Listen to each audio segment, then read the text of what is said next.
सरका लाभ सरका मॅडम सरका सर्वांना जुनी पेन्शन मिळालीच पाहिजे सर्वांना जुनी पेन्शन मिळालीच पाहिजे भेदभाव निर्माण करण्याच्या शासनाचा धिक्कार असो भेदभाव निर्माण करणाऱ्या शासनाचा धिक्कार असो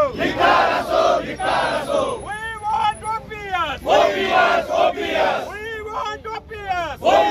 OPS.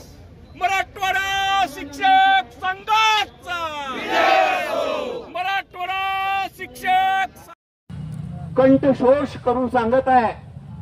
आणि या अधिकाऱ्यांच्या बाबतीत मात्र त्यांनी धोरण घेतलेलं आहे की तुमची सर्व रक्कम जीपीएफच्या खात्यावर वर्ग करण्यात यावी नव्हे तात्काळ वर्ग करण्यात यावी असा शब्द प्रयोग यामध्ये करण्यात आलेला आहे। अशा या जुलमी शासन निर्णयाचा मराठवाडा शिक्षक संघ होळी करून या ठिकाणी निषेध करणार आहे।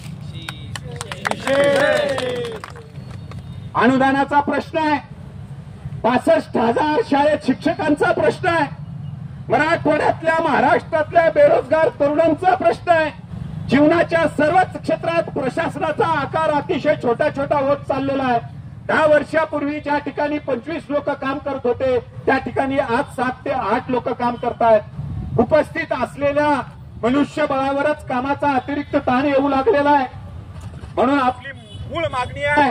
की मराठवाड्यातल्या नव्हे महाराष्ट्रातल्या सर्व रिक्त जागा तात्काळ भरा सर्व आस्थापनेतल्या रिक्त जागा तात्काळ भरा ज्यामुळे आमच्या भावाला आमच्या बहिणीला माझ्या नातीला माझ्या पुतणीला सर्वांना एक रोजगार मिळेल आणि शासनाकडे लाचार होऊन लाडली बहिणासारखी भीक मागण्याची आपल्यावर वेळ येणार नाही तर या ठिकाणची बहीण या ठिकाणचा भाऊ स्वाभिमानाने आपल्या पाठीला कणा असल्यासारखा जगेल म्हणून शासनकर्त्यांना आम्ही सांगू चाहतो की या महाराष्ट्रातल्या या मराठवाड्यातल्या शिक्षकाच्या आणि जीवनाच्या सर्व क्षेत्रातल्या नागरिकांच्या पाठीला कणा आहे आणि आम्ही तो कणा कधीही वाकू देणार नाही तुमच्या दीड दमडीच्या 1,500 रुपयासाठी आम्ही इतकी लाचारी पत्करणार नाही आम्हाला हक्काचा रोजगार पाहिजे आणि हक्काचा मोबदला पाहिजे कामाचा दाम पाहिजे शेतकऱ्याच्या मालाला दाम पाहिजे अशी भूमिका या निवेदनाच्या माध्यमातून आपण घेतलेली आहे मित्र प्रश्न अनंत आहेत जवळपास 24-25 मागण्यांचं निवेदन आज शिक्षण अधिकाऱ्यांच्या मार्फत माननीय मुख्यमंत्र्यांना आपण पाठवणार आहोत पण त्यातल्या महत्वाच्या गोष्टीवर या निमित्ताने आपण प्रकाश टाकला पाहिजे अन्यथा होतंय काय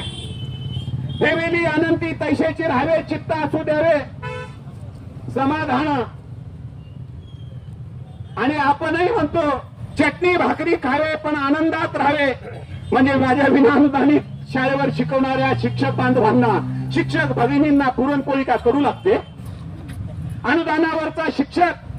गोडधोड खातो आणि विनाअनुदानित शाळा महाविद्यालयात काम करणाऱ्या शिक्षकांना शिक्षक भगिनींना उपाशी पोटी जीवन जगावं लागतं भूमीवरी पडावे ताऱ्याकडे पाहावे या झोपडीत माझ्या साहित्यातून सुद्धा आपल्या भावभावनांचं किती विडंबन करण्यात आलेलं आहे हे आपण समजून घेतलं पाहिजे का आम्हाला उडल्यांच्या गादी काय रुकते का असा प्रश्न आपण या निमित्तानं सरकारला विचारला पाहिजे आणि शिक्षणासारख्या क्षेत्रामध्ये हे दान विनाअनुदान काय मिळणार अनुदान असली चाळे बंद करा आणि सर्व शाळांना समान अनुदान द्या सर्वांचा तो हक्क आहे सर्वांचा तो अधिकार आहे सर्वांचा स्वाभिमानानं जगण्याचा तो अधिकार आहे तो न्याय अधिकार आहे अशी भूमिका मराठवाडा शिक्षक संघाने घेतलेली आहे या ठिकाणी इंग्रजी माध्यमातल्या शाळेतील बांधव आलेले आहेत त्यांच्या वैयक्तिक मान्यतेचा प्रश्न जो आहे तो निकाली निघणं आवश्यक आहे सर्व शिक्षक आपली शिक्षक भरती म्हणून ज्यावेळेस नियुक्ती होते त्याला कुणीतरी मान्यता देतं माननीय शिक्षणाधिकारी त्या भरतीला मान्यता देतात मान्यता देत असताना तुम्ही क्वालिफाईड आहात का नाही तुम्ही डीएड बीएड